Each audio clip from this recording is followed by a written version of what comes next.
नमस्कार, आदाब, सत श्री अकाल। मैं आपका होस्ट एंड दोस्त एच.एस. राधना।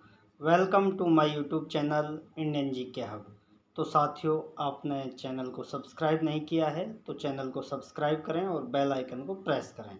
तो साथियों, हमने विज्ञान में जो महत्वपूर्ण क्वेश्चन होते हैं, जो एग्ज़ाम में बार बार पूछे जाते हैं, उनका जो प्रश्नोत्तरी है वो हमने शुरू कर रखा है।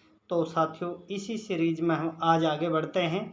तो देखिए, हम सबसे पहले बात करते हैं, पहले क्वेश्चन की तरफ हम बढ़ते हैं।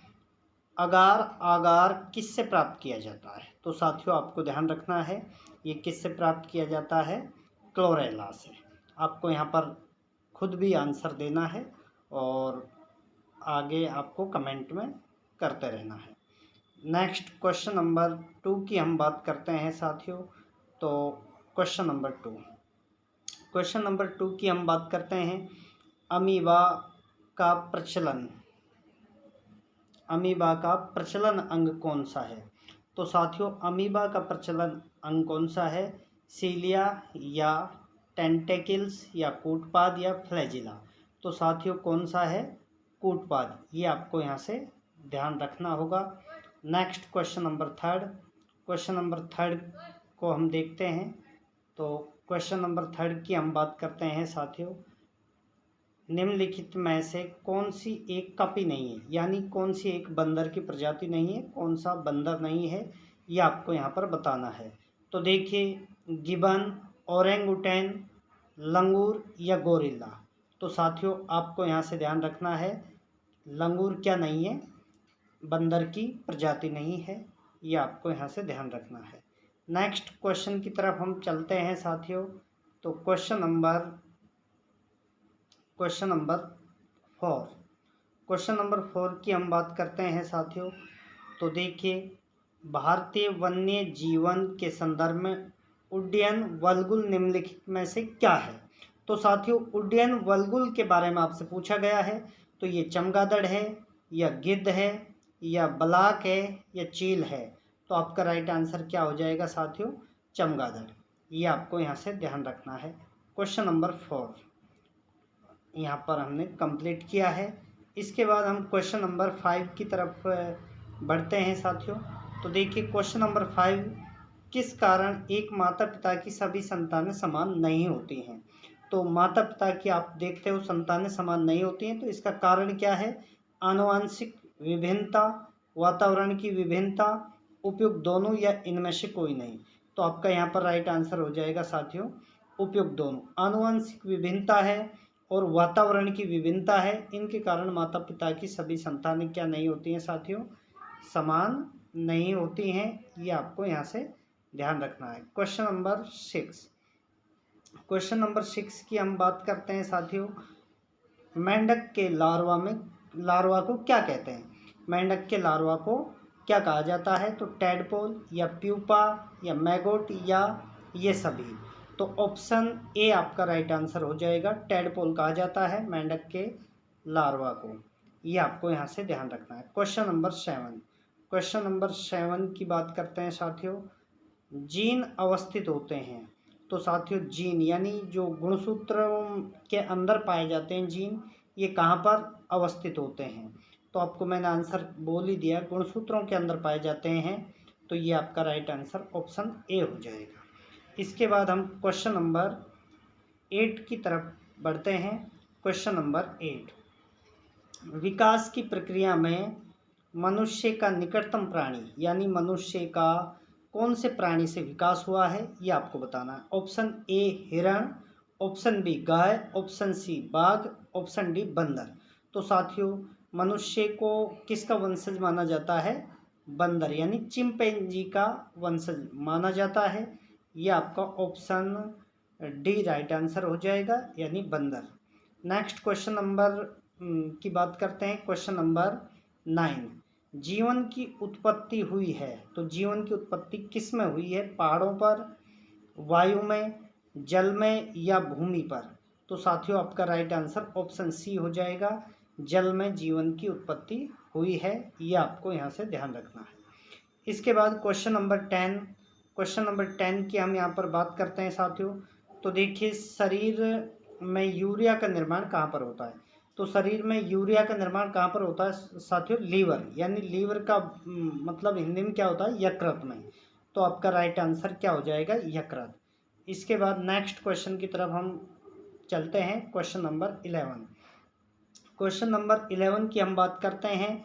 तो देखिए साथियों, निम्नलिखित में से कौन सा सर्प है जो अन्य सर्प का भोजन करता है? कौन सा सांप है, कौन सा स्नेक है जो अन्य स्नेक को खाता है? ये आपको यहाँ पर बताना है। तो साथियों यहाँ पर रसल प्रदाकू है, या नागराज है, या रेटन सर्प है, या करैत है? तो आपका यहाँ पर राइट आंसर हो जाएगा साथियों नागराज। नागराज अन्य सर्पों को भोजन के रूप में उपयोग में लेता है, लेकिन सबसे जहरीला आपसे पूछा जाए तो आपको करैत करके आना है साथियों।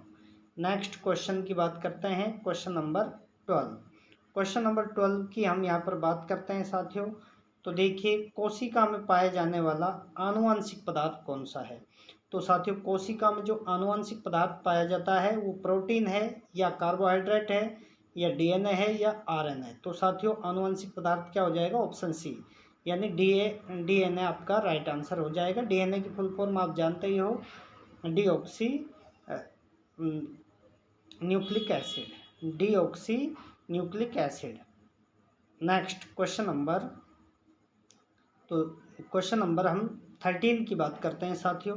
तो क्वेश्चन नंबर 13, कौन सा प्राणी सांपों से लड़ता है? तो देखिए ऑप्शन ए नेवला, ऑप्शन बी गीदड़, ऑप्शन सी बाघ, ऑप्शन डी बंदर। तो साथियों सांपों से कौन सा प्राणी लड़ता है? नेवला। ये आपका ऑप्शन ए राइट आंसर हो जाएगा। इसके बाद हम क्वेश्चन नंबर 14 की तरफ चलते हैं। तो देखिए क्वेश्चन नंबर 14, जीन है। जीन क्या चीज़ है साथियों? तो देखिए ये डीएनए का एक भाग है, क्योंकि गुणसूत्रों के अंदर क्या पाए जाते हैं? जीन पाए जाते हैं। तो डीएनए का एक भाग, आपका ऑप्शन बी राइट आंसर हो जाएगा। इसके बाद नेक्स्ट क्वेश्चन नंबर 15 की हम यहाँ पर बात करते हैं। क्वेश्चन नंबर 15, तो देखिए निम्नलिखित में से कीट नहीं है। ये 4 ऑप्शन आपको दे रखे हैं, इनमें से कीट कौन सा नहीं है ये आपको यहाँ पर ध्यान देना है। तो खटमल, ऑप्शन बी मच्छर, ऑप्शन सी घरेलू मक्खी, ऑप्शन डी मकड़ी। तो साथियों ऑप्शन डी आपका राइट आंसर हो जाएगा। मकड़ी कीट नहीं है, ये आपको ध्यान रखना है। इसके बाद हम बात करते हैं क्वेश्चन नंबर 16। क्वेश्चन नंबर 16 की बात करते हैं साथियों। तो देखिए श्वसन की क्रिया कहाँ पर संपन्न होती है? तो साथियों श्वसन की जो क्रिया होती है वो कहाँ पर संपन्न होती है साथियों? वो संपन्न होती है माइटोकॉन्ड्रिया। तो आपका राइट आंसर ऑप्शन डी हो जाएगा। माइटोकॉन्ड्रिया आपका यहाँ पर राइट ऑप्शन हो जाएगा, ये आपका आंसर हो जाएगा। तो नेक्स्ट क्वेश्चन नंबर 17 को देखते हैं। तो देखिए मनुष्य में द्विगुणित क्रोमोसोम यानी गुणसूत्रों की संख्या कितनी है? द्विगुणित यानी जोड़ा पूछा है साथियों। तो मनुष्य में कितने जोड़े गुणसूत्र पाए जाते हैं साथियों? तो ये 23 जोड़े पाए जाते हैं। वैसे टोटल 46 होते हैं, जिनमें से 22 जोड़े तो क्या होते हैं? सामान्य गुणसूत्र, प्लस में एक जोड़ा क्या होता है साथियों? एक जोड़ा होता है आनुवंशिक यानी जेनेटिक के लिए जो काम में आता है, ये आपको ध्यान रखना है। यानी प्रजनन के लिए जो काम में आता है, महिला में XX होता है और पुरुष में XY होता है, ये भी आपको यहाँ से ध्यान रखना है। तो टोटल गुणसूत्र आपसे पूछे तो 46, जोड़े में आपसे पूछा जाए तो आपको 23 जोड़े बताना है। क्वेश्चन नंबर 18 की हम बात करते हैं यहाँ पर। तो देखिए क्वेश्चन नंबर 18, घरेलू मक्खी का लार्वा क्या कहलाता है? तो साथियों घरेलू मक्खी का लार्वा ऑप्शन ए है imago, option B maggot, option C pupa, option D इनमें से कोई नहीं। तो आपका राइट आंसर हो जाएगा मैंगोट। यानी घरेलू मक्खी में कौन सा लार्वा पाया जाता है? मैंगोट पाया जाता है। इसके बाद क्वेश्चन नंबर 19 की हम बात करते हैं। क्वेश्चन नंबर 19, तो देखिए फेरोमोन्स पाए जाते हैं। फेरोमोन्स कहाँ पर पाए जाते हैं ये आपको बताना है। तो देखिए कीटों में, चमगादड़ में, पक्षियों में, या सांपों में? तो साथियों आपको ये यहाँ से देख करके बताना है किस में पाया जाता है, कीटों में पाया जाता है। तो आपका राइट आंसर क्या हो जाएगा, option A. Next question number 20 की तरफ हम चलते हैं साथियों। क्वेश्चन नंबर 20, तो देखिए क्वेश्चन 20 क्या है यहाँ पर, नाभि रज्जु है, यानी नाभि रज्जु किसे कहा जाता है। तो नाभि रज्जु क्या है साथियों, एक प्रौढ़ संयोजी ऊतक है। ऑप्शन ए आपका राइट आंसर हो जाएगा। Next question number 21, question number 21 की हम बात करते हैं साथियों। तो देखिए निम्न में से कौन एक मीन है, मीन का मतलब मछली। तो क्रैफिश, सिल्वर फिश, फ्लाइंग फिश या कटल फिश। तो आपका राइट आंसर हो जाएगा फ्लाइंग फिश। निम्नलिखित में से मीन कौन है साथियों, तो ये हो जाएगा आपका फ्लाइंग फिश। ऑप्शन सी आपका राइट आंसर हो जाएगा। बिच्छू का विष कहाँ पर पाया जाता है, तो ये आप सभी को पता है, कहाँ पर, डंक में पाया जाता है। बहुत ज़्यादा जलन होती है, ये भी आपको किसी को कभी बिच्छू ने डंक मारा हो तो पता होगा। नेक्स्ट क्वेश्चन नंबर 23 की हम बात करते हैं साथियों। तो देखिए कौन सी एक ग्रंथि नहीं है, तो देखिए थायराइड ग्रंथि है, थायरोक्सिन हार्मोन स्रावित करती है। अग्नाशय भी एक ग्रंथि है, अग्न्यसायी रस को स्रावित करती है। यकृत भी एक ग्रंथि है, जो मानव शरीर की सबसे बड़ी ग्रंथि कौन सी मानी जाती है, यकृत मानी जाती है, ये आपको ध्यान रखना है।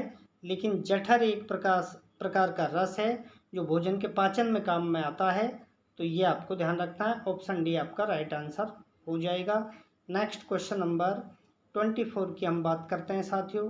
तो देखिए रक्त की अशुद्धियाँ किस अंग में जाकर छनती हैं। तो साथियों देखिए रक्त से जो कार्बन डाइऑक्साइड होती है वो तो फेफड़ों में अलग हो जाती है, लेकिन जो अन्य अशुद्धियाँ हैं, यूरिक अम्ल है, नाइट्रोजन की अशुद्धियाँ हैं, ये सब कहाँ पर, वृक्कों में यानी किडनी में जाकर के क्या छनती हैं, ये आपको ध्यान रखना है। यानी जो 2 किडनियाँ होती हैं वो इम्पोर्टेंट है, यहाँ पर आपको ये ध्यान रखना है। इसके बाद हम क्वेश्चन नंबर 25 की तरफ बढ़ते हैं। तो देखिए क्वेश्चन नंबर 25, यानी रक्त समूह का खोजकर्ता कौन है। तो दोस्तों रक्त समूह का खोजकर्ता कौन है, कार्ल लैंडस्टीनर, यानी आपका ऑप्शन ए राइट आंसर हो जाएगा। लैंडस्टीनर यानी पूरा नाम है कार्ल लैंडस्टीनर।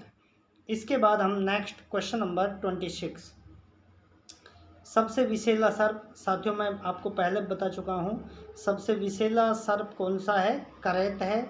और अन्य सांपों को खाने वाला सर्प कौन सा है साथियों, वो नागराज है। तो ये आपको ध्यान रखना है यहाँ पर। नेक्स्ट क्वेश्चन नंबर 27 की तरफ हम देखते हैं। तो देखिए क्वेश्चन नंबर 27, निम्न में से किस में रक्त नहीं होता किंतु श्वसन होता है। तो साथियों ये हाइड्रा है, आपको ये ऑप्शन सी ध्यान रखना है। इसमें रक्त नहीं पाया जाता है हाइड्रा में, लेकिन श्वसन क्रिया होती है, ये आपको यहाँ से ध्यान रखना है। इसके बाद हम क्वेश्चन नंबर 28 की बात करते हैं साथियों।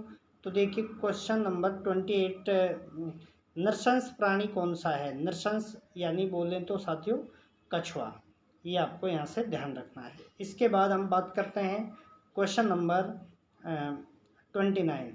तो देखिए डीएनए का डबल हेलिक्स यानी जो द्विकुंडलित मॉडल दिया था वो वाटसन एंड क्रिक ने दिया था। तो यहाँ पर ऑप्शन आपका क्या, सी राइट हो जाएगा। इसके बाद क्वेश्चन नंबर लास्ट देखते हैं साथियों। क्वेश्चन नंबर जो 30 है उसके बारे में हम बात करते हैं। तो देख नेक्स्ट क्वेश्चन नंबर 30, समुद्री सर्प किसे कहा जाता है। तो साथियों ये आपको ध्यान रखना है, हाइड्रोफिश। तो साथियों ऐसे ही इम्पोर्टेंट क्वेश्चन आपको रेगुलर मिलते रहें आपके एग्जाम में। हर प्रकार के इम्पोर्टेंट क्वेश्चन जो विभिन्न एग्जाम्स में पूछे जाते हैं, रेलवे हो, एसएससी, बैंक या आप कोई भी एग्ज़ाम की आप तैयारी कर रहे हो, उसमें जितने भी जनरल साइंस के क्वेश्चन पूछे जाते हैं वो आपको मैं रेगुलर उपलब्ध करवाता रहूँगा। साइंस ही नहीं साथियों, आपको राजस्थान जीके, पॉलिटी, इकोनॉमिक्स सर्वे, जो भी आपका करंट अफेयर्स है, सभी सब्जेक्ट के मैं इम्पोर्टेंट क्वेश्चन आपको करवाता रहता हूँ। तो आप चैनल को सब्सक्राइब करें, बेल आइकन को प्रेस करें। साथियों वीडियो को अपने सभी दोस्तों में शेयर किया करो, और अभी भी आपने चैनल को सब्सक्राइब नहीं किया है तो चैनल को सब्सक्राइब कर लेना। साथियों आगे हम कल मिलते हैं। जय हिंद, जय भारत।